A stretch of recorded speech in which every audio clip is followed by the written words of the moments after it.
저를 따라해 주시기 바랍니다. 이렇게 한번 따라 하실래요? 메리 크리스마스. 자, 우리 앞뒤 좌우에도 인사하겠습니다. 메리 크리스마스. 자, 뒤로도 돌아보시고 앞뒤로 메리 크리스마스 한번 인사합니다. 메리 크리스마스. 예, 반갑습니다. 자, 우리가 방금 뭐라고 인사했죠? 무슨 뜻이에요? 하긴 했는데 무슨 뜻인지 알아야 될 거 아니에요? 메리는 즐겁다는 거잖아요. 크리스마스는 무슨 뜻인지 좀 생각을 해보자고요. 맨날 얘기는 하는데. 성탄절을 크리스마스라고 얘기하죠. 크리스마스를 영문자를 줄여서 엑스마스라고 써 있는 거 혹시 보셨어요? 상점 같은 데서? 근데 그게 X가 영어 알파벳 X가 아니에요. 생김새는 X하고 비슷하게 생기긴 했는데요. 영문 알파벳 X가 아니라 헬라어 알파벳으로 키라고 읽습니다. 어디 가서 모르는 사람들한테 유식한 척 해보세요. 따라해보세요. 키. X가 아니라 키예요. 키. 그리스도라는 말이 헬라어로 크리스토스라고 하는데 이 단어를 줄여서 키의 약자를 써놓고 그 뒤에 마스라고 써놓은 거예요. 그런데 이걸 모르고 잘못 이해하면요. 엑스마스가 되는 거예요. 완전히 다른 의미가 되고 이게 뭐지? 읽으면서도 사용은 하는데 의미를 모르고 사용하는 경우가 많습니다. 그러면 크리스마스라는 말은 어떤 뜻을 가지고 있냐? 이걸 또 보겠습니다. 크리스마스는 그리스도를 그 다음에 메스의 미사, 다른 말로 하면 미사는 경배, 예배라는 뜻입니다. 합쳐서 얘기하면 그리스도, 예수님을 뭐 하는 날? 예배, 경배하는 날이 뭐다? 크리스마스다. 다시요. 크리스마스가 뭐라고 하면 뭐라고 대답할 거예요? 예수님을 뭐 하는 날? 예배하는 날. 예수님을 경배하는 날이 바로 크리스마스다. 메리 크리스마스라는 건 그냥 인사말로 우리가 하지만 그 속에 우리가 똑똑히 알아야 될 거는 예수님을 우리는 예배하는 날이다. 맛있는 거 먹고 즐기고 흥청망청 보내는 날이 아니고 예수님을 예배하는 날이다. 예수님을 경배하는 날이다. 이걸 잊어버리고 성탄절을 보내면 이상한 성탄절을 보내는 겁니다. 정신 빠진 성탄절을 보내는 거예요. 한 기독교 단체에서 조사한 설문에 따르면 요즘 청소년들의 상당수가 성탄절에 가장 먼저 연상되는 단어로 1순위로 뭘 꼽았을까요?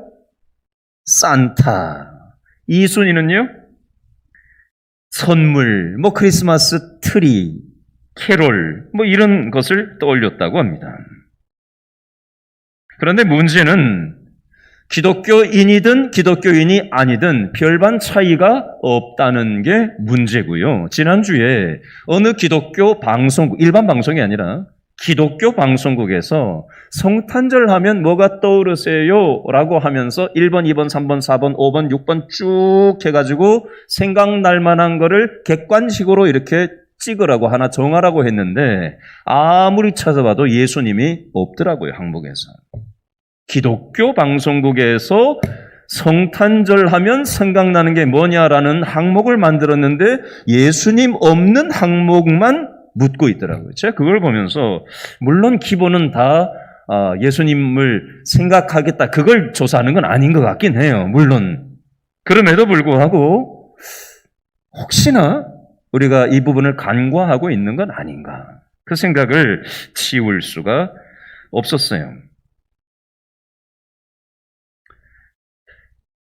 어느 가정에서 아이 돌잔치를 했다고 합니다. 많은 손님들이 아이의 돌잔치를 축하하기 위해서 축하객으로 찾아왔어요. 손님들을 응대하기 위해서 아이 부모는 졸려서 보채던 아이를 집 한쪽 구석에 눕혀서 재워놓고 열심히 음식을 나르고 손님들을 접대를 하고 그렇게 했다고 합니다.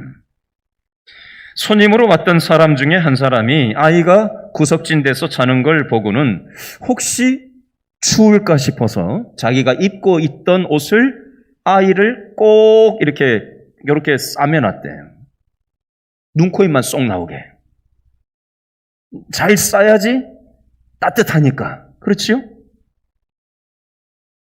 문제는 조금 후에 다른 손님이 찾아와서 자기의 겉옷을 벗어서 어디에 놨게요? 여기가 옷 놓는 데인가 보다. 하고는, 여러분 지금 웃으시는데 웃을 상황이 아니에요, 지금. 그 위에 놨어요. 근데 또 다른 손님이 와서 여기 옷 쌓아놓는 데인가 보다 또 올렸어요. 계속해서 쌓았어요. 엄마 아빠는 손님 접대에 정신이 없었어요. 맛있는 음식을 먹고 서로 근황을 나누고 웃고 떠들고 한참 시간이 지난 다음에서야 잔치가 끝나고 손님들이 쌓아놨던 옷에서 자기 옷을 찾아가지고는 하나씩 챙겨 입고 빠져나가기 시작했어요. 마지막에 자기 옷을 챙겼던 사람이 옷을 집어드는 순간 옷 밑에 누가 있었을까요? 아기가 나타났어요. 근데 그 아이는 숨을 쉬고 있었을까요? 숨이 멎어 있었답니다. 이 얘기가 실제 있었던 얘기인지 아닌지는 정확하게 밝혀붙인 바는 없어요. 그런데 있음직도한 일 아니에요? 있음직도하지 않겠어요? 요즘 별가지 사건 사고가 많은데.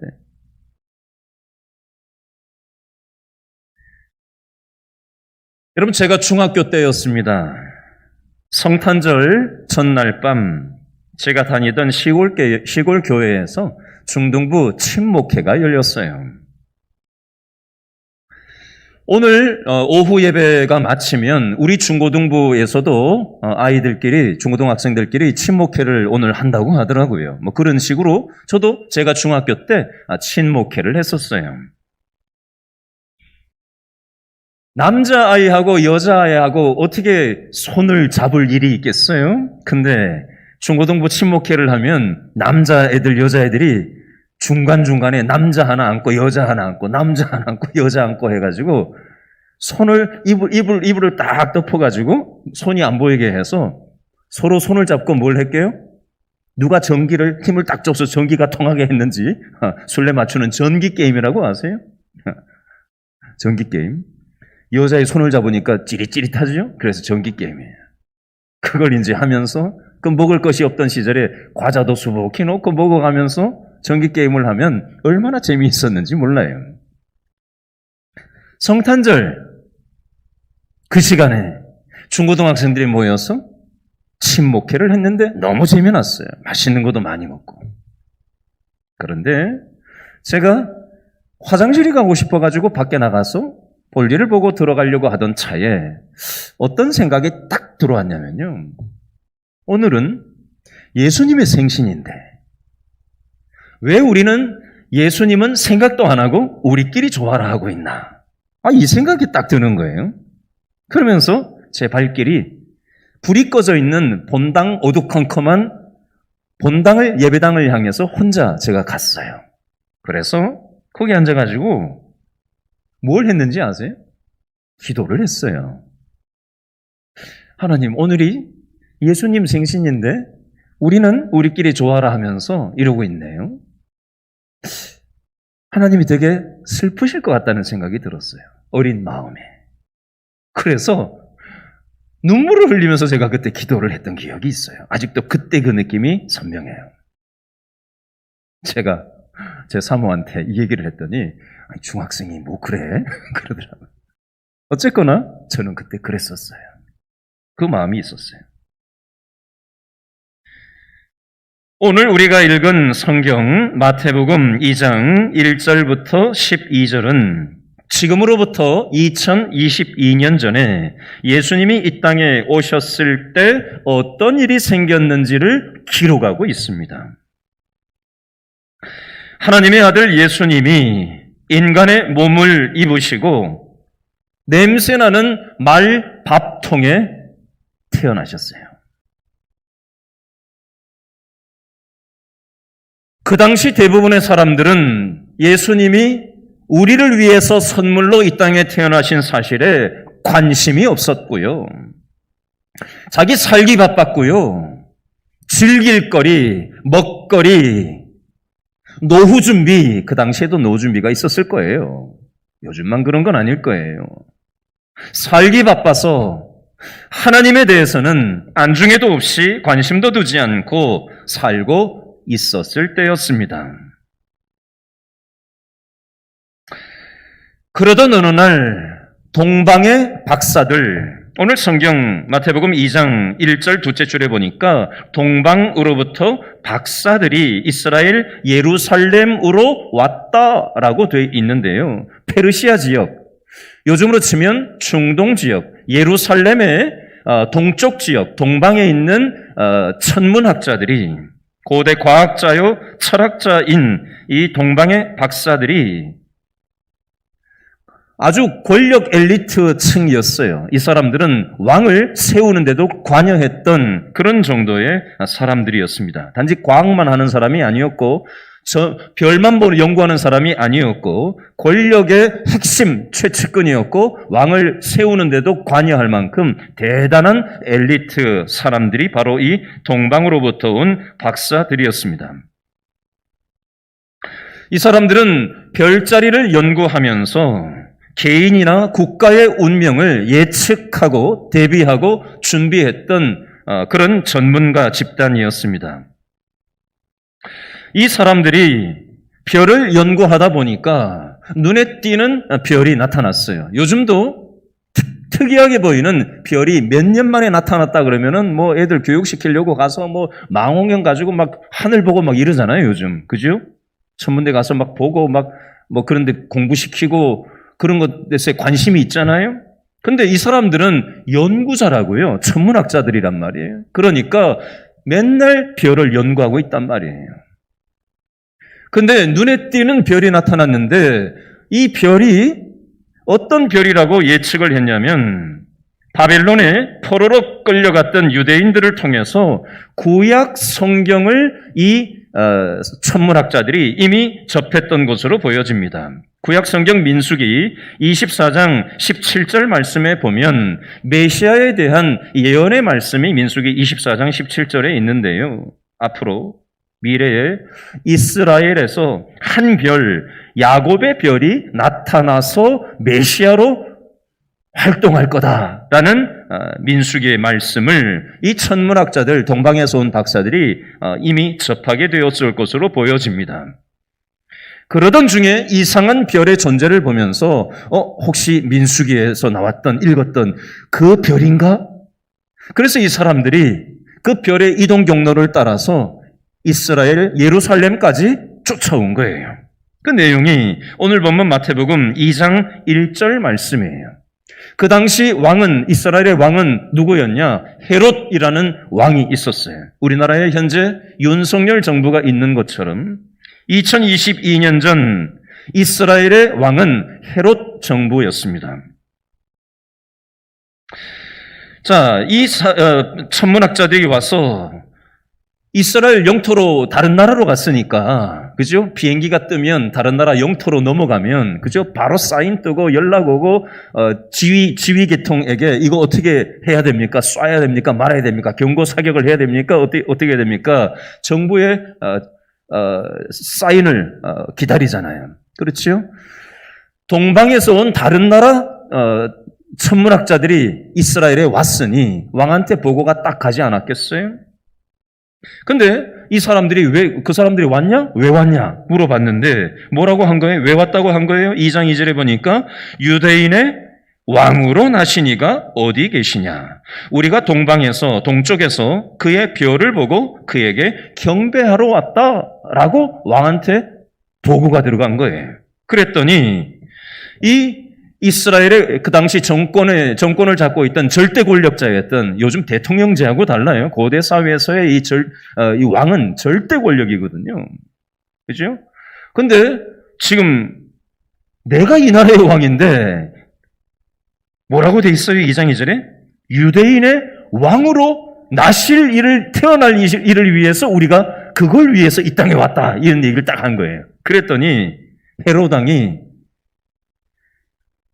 난리가 난 거예요. 3절에 보니까 헤롯 왕과 온 예루살렘이 듣고 소동이 났다. 난리가 난 거예요. 왜요? 내가 지금 왕인데 내 절대 권력이 없어져야 누군가 대신 유대인의 왕이 될 거 아니에요? 유대인의 왕이 태어난다는 얘기를 딱 들으니까 내가 내 자리, 내 밥그릇 뺏기는 거 아니야? 헤롯 왕이 이 생각이 확 든 거예요. 그래서 막 소동, 난리법석이 생긴 거죠. 3절에. 그래서 이걸 어떻게 정리를 해야 될까 싶어서 4절에 어떻게 하죠? 왕이 대제사장과 백성의 서기관들, 핵심 측근들한테 묻는 거예요. 이 정치와 이 종교가 신정체제가 같이 있던 시대였기 때문에 대제사장과 서기관들, 종교 지도자들을 불러놓고 이거 어떻게 해야 되냐? 유대인의 왕으로 태어난다라고 하는 구약 성경의 말씀을 듣고 저 동방 박사들이 지금 이 땅에 별자리 짜셔서 왔다고 하는데 이거 어떻게 해야 되는 거냐? 물어봤더니 이 대제사장 종교 백성 서기관들이 뭐라고 얘기해요? 5절, 6절 말씀해 보니까 이 메시아는 어디에서 태어난다? 베들레헴이라는 동네에서 태어날 거라고 구약 성경에 기록되어져 있습니다. 라고 정답을 얘기합니다. 그런데 대제사장들과 서기관들은 메시아를 기다리지 않았어요. 왜요? 메시아가 없어도 자기들은 특권층이거든요. 기득권을 가지고 있어요. 권력도 있고요. 종교 권력, 정치 권력, 경제 권력, 사회문화적인 권력을 다 쥐고 장악하고 있었거든요. 별로 아쉬울 게 없어요. 그러니까 하나님 없어도 관계없어요. 그러니까 답은 정확하게 얘기해요. 메시아가 베들레헴에서 태어날 거다. 근데 난 그거 필요 없어. 뭐 이런 거예요. 자, 보세요. 헤롯 왕도 자기 밥그릇을 뺏기기 싫었던 거고요. 제가 너무 거칠게 표현하나요?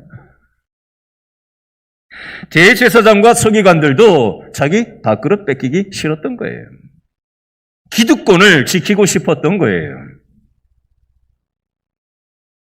그래서 헤롯 왕이 이 박사들을 조용히 뒤로 불러가지고 7절에 보니까 가만히 박사들을 불러서 별이 언제 나타났냐 물어보는 거예요. 자세히 물어본 거예요. 그리고 8절에 베들레헴으로 가도록 허락을 하면서 혹시 만나면 그 아기가 태어난 데가 어딘지 어떤 상황인지를 만나게 되면 나한테 반드시 알려달라. 그러면 나도 가서 유대인의 왕으로 태어날 그 아기에게 경배하겠다라고 표면적으로는 그렇게 얘기하는데 뒤로는 알려줘라. 그러면 내가 죽여버리겠다 이거죠. 그죠? 싹을 잘라야 정적을 제거해야 그래야 내가 내 권력 정권이 유지되니까. 자, 박사들이 아기 예수님을 찾아서 베들레헴으로 갔어요. 9절에 보니까 가서 아기를 만나서 경배하고 예배하는 장면이 나와요. 그리고 12절 말씀에 보니까 그리고 난 다음에 헤롯 왕한테 가서 어디에 있습니다 라고 보고했나요? 아니요. 12절에 보니까 꿈을 꿨는데 박사들이 헤롯 왕한테로 돌아가지 말라 지시하심을 받고 왔던 길에서 다른 이동 경로를 통해서 동방으로 돌아가 버립니다. 이게 오늘 본문 내용이에요. 자, 이 내용을 가지고 몇 가지 원리를 가지고 와서 오늘 말씀을 좀 나누려고 합니다. 자, 오늘 본문 말씀에 보면 10절 말씀에 보면요. 4번 반복 강조되는 표현이 있어요. 10절에 보니까 읽어볼까요? 10절, 2장 10절 시작. 그들이 동방박사들이 별을 보고 뭐했다? 매우 크게 기뻐하더라. 동그라미 하세요. 매우 동그라미 크게 동그라미 동그라미 기뻐하더라. 동그라미. 동방박사들이 매우 크게 기뻐했다. 4번 반복 강조하고 있습니다. 자, 이걸 좀 생각을 해보겠습니다. 여러분, 동방박사들은 세계 최고의 학문을 섭렵한 사람들이에요. 우리나라 서울대 나온 정도가 아니에요. 이 사람들은. 생각해 보세요. 2022년 전에 자기 나라가 아닌 다른 나라로 간 사람들이에요. 2022년 전에. 요즘이야 비행기 타고 너나 할 것 없이 다 아무 때나 해외여행을 마구잡이로 다니지만 2022년 전에 무슨 교통수단이 있었겠어요? 다른 나라로 간다? 있을 수가 없는 일이죠. 거의 쉽지 않은 일이죠. 이 정도의 어떤 지식인들, 권력자들이면 이 사람은 아주 대단한 사람들인 거예요. 그 나라에 있어서. 그리고 다른 나라도 왔다 갔다 할 수 있을 정도로 굉장히 이 사람들은 날고 기는 사람들인 거죠. 자, 이 사람들이 권력을 쥘 만큼 줘봤겠죠. 이 사람들은 학문만 하는 사람들이 아니에요. 왕도 세우는 사람들이란 말이에요. 권력도 쥐고 있는 사람들이었고 돈도 가질 만큼 가진 사람들이었고, 그죠? 수많은 사람들을 겪어봤을 거예요. 그죠? 쓴맛, 단맛, 세상 돌아가는 거 다 맛본 사람들일 거란 말이에요. 여러분, 우리가 젊었을 때는, 그죠? 내 힘으로 뭐든지 다 할 수 있을 것 같고, 돈으로 다 될 것 같고, 건강 내가 철저하게 관리하면 영원히 이 탱탱한 근육이 유지될 것처럼 생각할 때가 있습니다. 그런데 시간이 지나면 지날수록 건강을 우리가 잃을 때가 있어요. 건강이 약해질 때가 있다고요. 그죠? 돈으로 안 되는 게 생겨요. 그죠? 그리고 내가 최선을 다해도 이게 안 되는 게 있네. 이런저런 우리는 좌충우돌을 겪으면서 참 인생이 별거 아니구나라는 생각을 참 많이 해보게 될 때가 있습니다. 그러면서 참 이 세상에 소망이 없다. 답이 없다. 이런 생각을 해볼 때가 있습니다. 여러분, 동방박사들은 산전수전, 공중전 다 겪어본 사람들일 거예요. 이 세상에 별 소망이 없다고 맛을 본 사람들일 겁니다. 이 사람들이 소망을 찾아 별자리를 따라서 물 건너 산 넘어서 동방에서부터 이스라엘 예루살렘으로 또 베들레헴으로 온 거예요. 왜요? 아기 예수님 메시아를 만나기 위해서 온 것입니다. 여러분, 제가 비유를 하나 들어볼게요. 여러분, 건강이 망가져서 답이 없는 삶의 상황을 겪어보신 분 계십니까? 인간관계가 도대체가 답이 없는 벽을 만나보신 분 계세요? 돈 문제 때문에 답이 없는 인생의 벽을 겪어보신 분 계십니까? 그 깜깜한 칠흑 같은 그 상황을 계속해서 겪다 보면 진짜 답이 없다. 소망이 없다. 뭘 어떻게 해야 될지 옴짝달싹도 할 수 없는 그 상황을 겪어본 적이 있냐는 질문입니다. 이때 건강이 회복될 기미가 보이지 않았는데 병원에서 전문가 의사는 안 된다, 살 수 없다고 얘기했는데 살아난 경험이 직접적으로 간접적으로 가족 중에 겪어보신 분 계실 거예요. 야, 이건 돈으로 안 되는 거다. 답이 없다. 해결 방법이 없다. 인력으로 할 수 없다. 절망의 끝자락에 있었는데 하나님의 은혜로 그것을 돌파해본 경험을 하신 분이 계실 거예요. 야, 이 인간관계는 도대체가 해결이 불가한 상태다라고 마침표를 찍어 놨었는데 내 생각을 바꾸고 상대방을 바꾸시고 환경을 열어주셔서 인간관계가 회복되는 그 빛을 경험하신 분도 있을 겁니다. 여러분, 이 동방박사가 10절에서 매우 크게 기뻐했다는 이 사중강조 표현을 하고 있는데요. 여러분, 성탄절은요, 선물 받는 날이라는 말을 많이 하죠. 오늘 오후 예배 때도 선물을 좀 드릴 거예요. 성탄절 선물 받는 날 맞습니다. 근데요, 물건 받는 선물이 아니에요. 어떤 선물이냐? 요한복음 3장 16절에 보니까 하나님이 준비하신 선물이 있어요. 성탄절에. 요한복음 3장 16절 하나님이 세상을 이처럼 사랑하사 독생자를 선물로 주셨으니, 선물이라는 표현은 제가 집어넣은 거예요. 이는 그를 믿는 자마다 멸망하지 않고 영생을 얻게 하려 하심이라. 하나님이 우리를 위해서 선물을 준비해 주셨는데 자신의 아들 예수님을 선물로 답이 없는, 소망이 없는 우리들을 위해서, 우리를 멸망하지 않도록 하기 위해서 영생을 주시기 원하셔서 선물로 예수님을 이 땅에 보내주셨다는 겁니다. 우린 이 선물을 받았어요. 시편 4편 7절 말씀해 보니까 다윗이라는 왕이 이런 신앙 고백을 했습니다.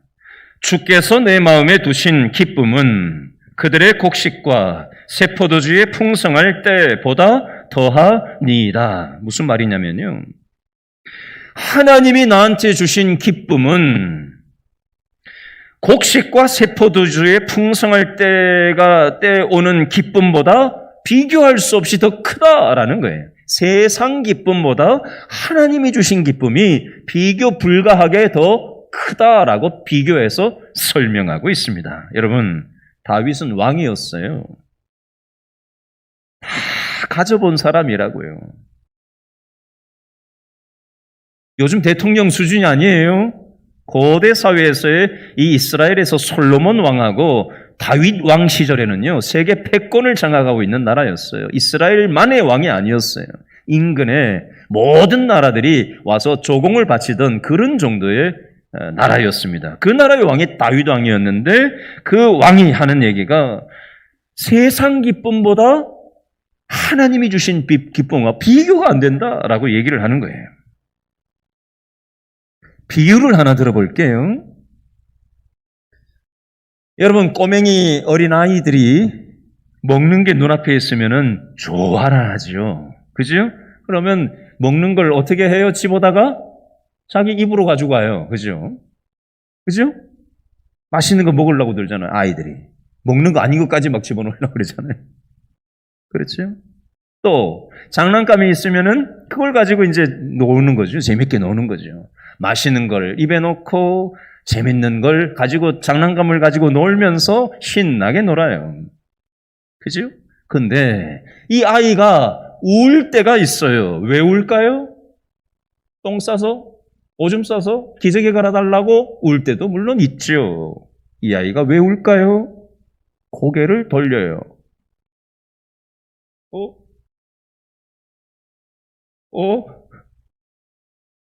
그리고는 앙 하고 울어요. 얘가 뭘 찾아서 없길래 울고 있죠? 엄마가 없는 거예요.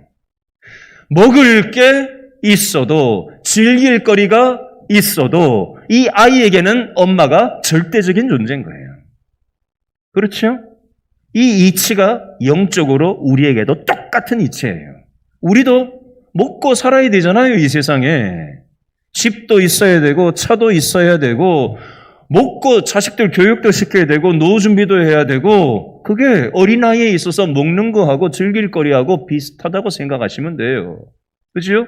우리는 집이 있으면 좋고 자동차가 있으면 좋고 먹고 살 게 있으면 좋고 노후 준비가 되면 더 좋고, 그런데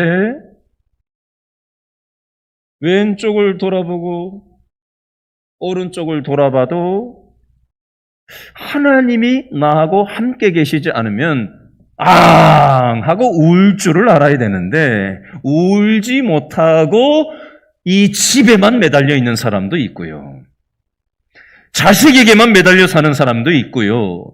노후 준비에만 매달려 사는 사람들도 있어요. 건강관리에만 매달려 사는 사람도 있고요. 아이고, 사는 재미가 없다, 친구들밖에 없다, 친구에 매달려 사는 사람도 있고요. 아이고, 난 취미생활에만 하면서 살련다 하면서 취미생활에 매달려 사는 사람도 있습니다.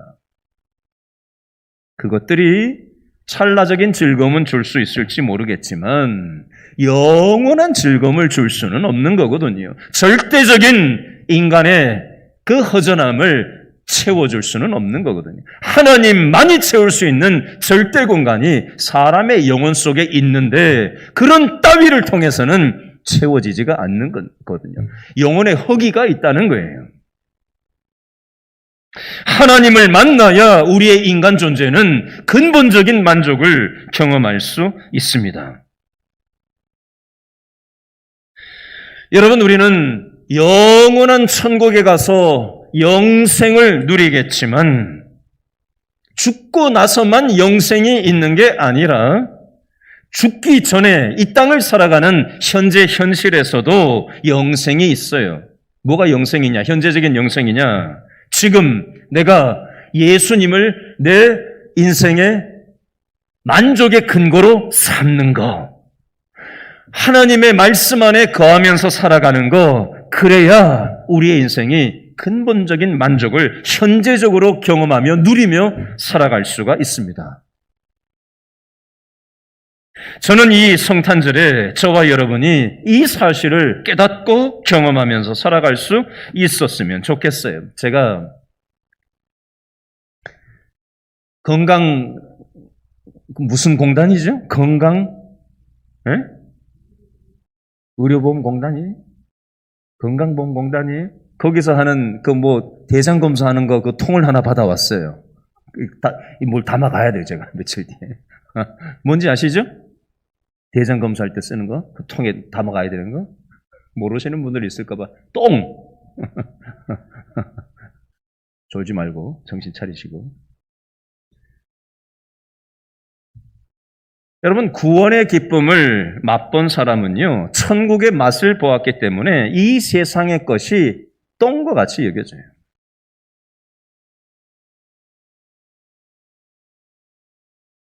스웨덴의 나이팅게일이라고 불렸던 성악가, 오페라 가수였던 제니 린드라는 사람이 있어요. 1820년에 태어나서 1887년에 천국 가신 분인데, 이 사람이 스웨덴에서 얼마나 유명하냐면 스웨덴 돈에 보면 이 사람 얼굴이 찍혀 있을 만큼 유명한 사람이에요. 오페라 가수인데 그렇게 유명하고 사랑을 많이 받았어요. 부와 명예와 사랑을 스웨덴 사람들한테 온몸으로 받았던 사람이에요. 그런데 이 사람이 인생의 최절정을 달리는 그 시기에 무대에서 내려와서 소리 소문도 없이 사라졌어요. 소식이 끊겼어요. 그래서 몇 년 뒤에 이 사람의 친구가 수소문을 해서 어찌어찌 해서 이 사람을 찾아가서 딱 만난 거예요. 그랬더니 어떻게 하고 있는지 아세요? 무릎 위에다가 성경책을 하나 탁 올려놓고 저녁 노을을 보면서 기쁨과 감격과 충만한 표정으로 그러고 앉아있더래요. 친구가 물어봤대요. 너의 인생의 절정의 순간에 무대를 떠난 이유가 뭐니? 그때가 그립지 않니? 그랬더니 이렇게 얘기합니다. 붉게 물든 저녁 노을과 성경을 가리키면서 무대 위의 기쁨은 순간의 환희일 뿐이야. 이 성경과 아름다운 자연은 나에게 영원한 기쁨을 선물하고 있어. 이렇게 얘기했대요. 한마디로 얘기하면 세상의 즐거움보다 하나님이 주시는 즐거움하고 맞바꿀 수 없다. 난 이 구원의 기쁨을 누리면서 살아가고 있다. 무대에서의 환호가 주는 기쁨보다 하나님과 함께 살아가는 이 기쁨이 절대로 맞바꿀 수 있는 것이 아니다. 라고 얘기를 했다는 겁니다. 이것이 바로 예수님이 우리에게 주시는 구원의 존재적인 기쁨이라는 것입니다. 동방박사들이 예수님을 만났을 때 경배의 기쁨을 경험을 했어요. 오늘 마태복음 2장 11절 말씀에 보니까 둘째 줄에 끝에 경배라는 말에 동그라미를 해보세요. 마태복음 2장 11절 둘째 줄 끝에 경배라는 표현이 있죠. 동그라미. 경배했다는 것은 납작 엎드렸다는 표현이에요. 납작 엎드렸다. 여러분, 인간이라는 존재는 절대자 하나님 앞에서 납작 엎드리도록 부름을 받은 존재들이에요. 우리가 감사하고 기뻐서 예배하고 경배 찬양할 때도 있어요. 그런데 이럴 때도 있습니다. 생각해 보세요. 어떤 때냐면요. 혹시 오늘 성탄절 예배에 나와서 앉아있기는 앉아있는데 우울한 마음이 있는 분 혹시 계세요? 우울한 마음을 감추고 앉아 계신 분 계세요? 외로운 마음을 혹시 아닌 척하고 감추고 앉아 계신 분 계십니까? 어떤 것 때문에 힘든 마음을 가지고 오늘 이 예배에 나오신 분 계세요? 우리가 예배에 나올 때 힘들고 우울하고 외롭고 문제가 풀리지 않아서 힘겨운 마음으로 나와서 이렇게 예배에 참여해요. 근데 앞에서 찬양을 몇 장 하자고 해서 부르고 대표 기도를 하고 설교를 듣다가 보면 어느새 항상 그런 건 아니지만 어떤 때 분명히 우울한 나의 환경은 똑같이 떡하니 버티고 있는데 인간관계의 문제가 여전히 변하지 않고 떡하니 벽처럼 있는데 돈 문제가 떡하니 버티고 서 있는데 전혀 환경은 바뀐 게 아닌데 예배 드리다 보면 찬송하다 보면 기도하다 보면 어디서 나오는지 알 수 없는 기쁨이 모락모락 이렇게 생겨져요. 그런 거 경험해 본 적 있으세요? 예배 드리고 이렇게 나가면 분명히 상황은 한 개도 달라진 게 없는데 나도 모르게 찬송이 이렇게 나와요.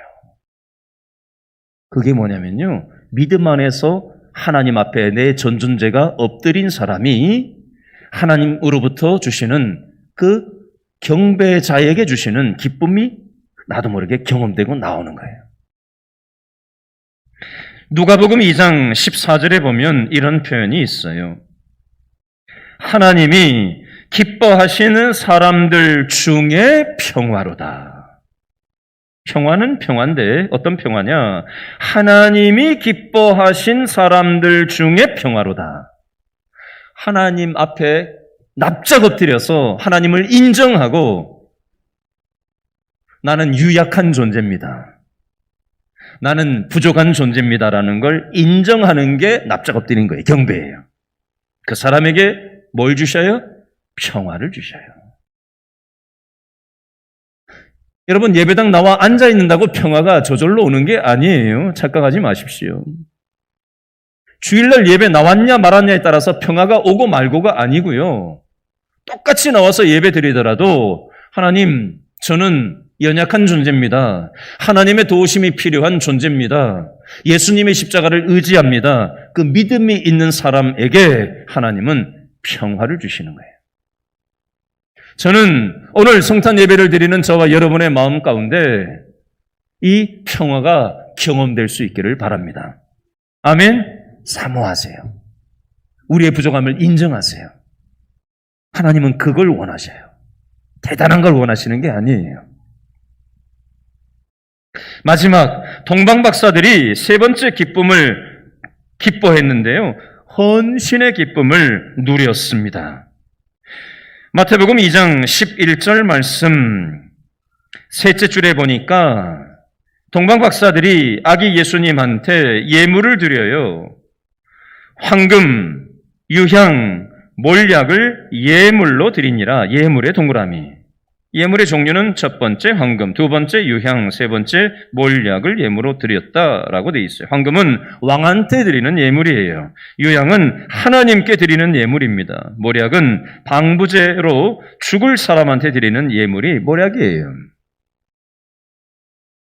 동방박사들은 하나님을 인정하고 하나님이 왕이시라는 걸 인정하고 지금 예배를 드리는 거예요. 예물을 드리는 거예요. 여러분, 제가 어제 운전을 하고 지나가다가 신호대기가 딱 걸렸는데 이런 생각이 문득 들었어요. 내일이 성탄절인데 사람들이 즐길 거리, 먹을 거리, 이 세상의 재미를 찾아서 흥청망청 이 연휴를 보내고 있는데, 과연 성탄절에 내가 뭘 생각을 해야 될까? 이 생각을 했는데, 우리 교회 성도들 중에 외롭고 힘들어하고 요양병원에 누워 계시고 병원에서 몸을 전혀 못 가누시고 또 다음 주에 수술을 앞두고 계시고 뭐 이런저런 성도들의 상황들이 툭툭툭 생각이 나는 거예요.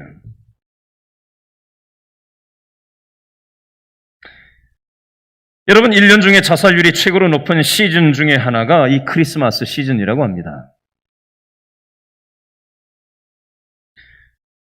예수님이 우리에게 선물로 오셨던 것처럼 우리도 이 기쁨을 더 받으려고만 하지 말고 이것을 내 주위에 있는 내 부모, 자식, 형제, 이웃들, 직장 동료, 우리 교회로 치면은 구역 식구, 전도회 식구들에게 내가 좀 따뜻한 전화 한 통화라도, 문자 하나라도 좀 내가 할 수 있는 게 무엇일까 좀 생각할 수 있는 이 성탄절이 되었으면 좋겠어요. 오늘 아침 뉴스에 프랑스에서 시위가 났다라는 뉴스가 나왔길래 이게 무슨 뉴스인가 하고 딱 열어봤더니 쿠르드족이라고 하는 나라가 없이 전 세계를 떠돌면서 살아가는 민족이 있어요. 한 4천만 명에서 한 5천만 명 정도의 인구인데 나라가 없는 민족이 쿠르드족이에요. 이란한테 전쟁에서 졌고 이라크한테 졌고 러시아하고 얽혔고 시리아하고 얽혔고 터키하고 얽혀 있어서 지금 이란에서 살고 이라크에 살고 시리아에 살고 터키에 흩어져 살고 그 네 나라에는 제일 많이 한 1,500만 명이 살아요. 근데 나머지 몇 천만 명은 전 세계에 흩어져서 사는데 프랑스에도 사나 봐요. 이민족이 와서 사니 그것에 대해서 불만을 가지고 있는 사람들이 그렇게 사람을 죽이기도 하는 일이 생기는데 프랑스 정부에서 방관한다라는 이유로 지금 불 지르고 차를 막 때려 부수고 하는 시위가 벌어진 뉴스였어요. 자, 그걸 보면서 오늘 말씀과 관련해서 우리가 구원받은 것은 나만 잘 먹고 잘 살도록 하기 위해서 우리를 구원시켜 주신 게 아니에요. 이 하나님이 우리를 위해서 선물로 오셨다는 사실을 모르는 내 부모가 있다면, 내 자녀가 있다면, 내 형제, 이웃, 직장 동료가 있다면, 또 소외되는 민족이 있다면 이 모든 걸 내가 다 책임질 수는 물론 없어요. 그러나 내가 할 수 있는 부분만큼, 내 믿음의 분량만큼 우리가 어떤 방식으로든 함께 책임을 좀 나누어 지자고요. 여러분, 길신교회를 담임 목사 혼자 북치고 장구치고 해서 이 교회가 건강하게 세워질 수 있겠어요? 여러분, 제가 힘들어하는 성도들을 어떻게 다 감당하겠어요? 저분 챙겨야 되는데 생각은 있는데 시간이 안 나오는 거예요. 어떡할 거예요? 제가 몸이 100개입니까? 200개입니까? 그래서 부교육자가 있는 거고, 그래서 장로님들이 있는 거고, 그래서 안수 입사님들, 권사님들이 있는 거고, 구역장이 있고, 구역 조직이 있고, 전도회 조직이 있는 거예요. 서로 하나님이 뜻하신 바가 계셔서 나한테 붙여주신 내 구역 식구 중에 혹시 성탄절 이 연말 시즌에 소외된 사람이 없나?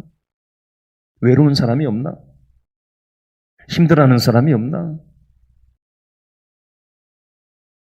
여러분, 구영애 장로님 수요일 날 수술을 하세요. 뇌종양 수술을 이번 주 수요일 날 할 겁니다. 굉장히 크기가 크다고 지금 판정이 나왔어요. 기도가 필요합니다. 대소변을 스스로 해결하지 못하는 우리 교회 식구가 있어요. 몸을 일으키지 못하고 누워 계신 분도 계세요.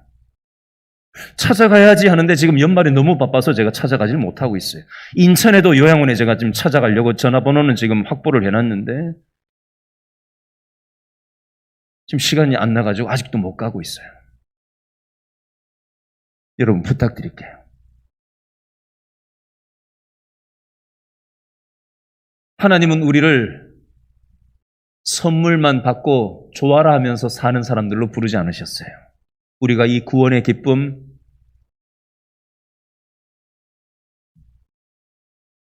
이 하나님으로부터 선물을 받았다면 우리도 언제가 될지 알지 못하는 우리의 남은 삶을 나누면서 소외된 사람들을 돌보면서 내 부모, 자식, 형제, 이웃, 직장 동료, 구역 식구, 전도회 식구들 중에, 교회 식구들 중에 내 작은 어떤 섬김과 전화 한 통화가 필요한 사람이 있다면 서로 좀 챙겨주면 좋겠어요. 그러면 교회가 더 풍성해지지 않을까요? 예배만 드리고 그냥 다니지 마시고 하나님의 이 뜻에 순종하면 순종할수록 순종의 기쁨을 경험할 수 있고요. 하나님의 마음을 경험하고 그 은혜를 체험할 수가 있어요. 저는 우리 길신교 모든 성도들이 이 은혜에 동참하고 순종의 기쁨을 경험하고 생명력 넘치는 있었는데 없었다 그죠? 생명력 넘치는 신앙이라는 건 가만히 뒷짐지고 있으면 그냥 오는 게 아니에요. 말씀대로 순종하는 만큼 신앙의 생명력은 경험되는 거예요. 이왕 신앙생활하는 거 생명력 넘치는 신앙생활을 경험할 수 있기를 바랍니다. 아멘. 아멘. 기도하겠습니다.